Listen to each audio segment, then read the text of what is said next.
Friends, మీకు ఈ video నచ్చితే లైక్ చేయండి, సబ్స్క్రైబ్. అవును, నాకు గగన్ గారు అంటే చాలా ఇష్టమని అపూర్వత చెబుతూ ఉంటుంది. గోరింటాకు పెన్ని చాలా షాకింగ్గా చూస్తూ ఉంటుంది. మరి మీ నాన్న అని అపూర్వ అంటుంది. సమానంగా ప్రాణం, ఆయన ఎంత ప్రాణమో నాకు నాన్న కూడా నాకు అంతే ప్రాణం అని భూమి చెబుతూ ఉంటుంది. సమాంతరంగా ఉన్న రైలు పట్టాలు అని భూమి చెప్పాను కదా భూమి అని అపూర్వ అంటే, ఆ పట్టాలు లేనిదే ప్రయాణం సాగదు అని నీకు తెలియదా అపూర్వ అని భూమి చెబుతూ ఉంటుంది. నాన్నని గగన్ గారిని కలిపి నాన్న ఆశీర్వాదంతో నేను గగన్ గారికి పెళ్లి చేసుకుంటాను అని భూమి అపూర్వతో ఛాలెంజ్ చేయటంతో అపూర్వ గోరింటాకు ఇద్దరు షాకింగ్గా చూస్తూ ఉంటారు. తర్వాత శరత్చంద్ర గదిలోకి వచ్చి పిలుస్తూ ఉంటుంది.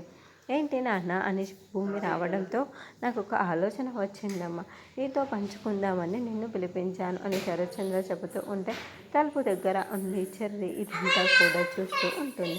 నీకు పెళ్లి చేద్దాం అనుకుంటున్నానమ్మా అని శరత్చంద్ర చెప్పగానే భూమితో పాటే శరత్చంద్ర కూడా చాలా షాకింగ్గా వింటూ ఉంటాడు. భూమి టెన్షన్ పడిపోతూ ఇప్పటికిప్పుడు పెళ్ళేంటి నాన్న అని బాధపడుతూ ప్రశ్నిస్తూ ఉంటుంది. నీ పెళ్ళి నేను చాలా గగన్ గాడు ఈ ఇంటి చుట్టే నీకోసం కుక్కలా తిరుగుతూనే ఉంటాడు. అదే ఈ పెళ్ళి అయిపోయిందే అనుకో, ఆ తలనొప్పి వాడ తలనొప్పి రెండు వదిలిపోతాయి.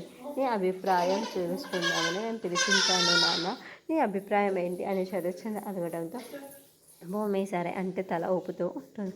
భూమి ఒప్పుకోవటంతో శరత్చంద్ర చాలా సంతోషపడుతూ ఉంటే చెర్రీ టెన్షన్ పడుతూ భూమిని చూస్తూ ఉంటాడు.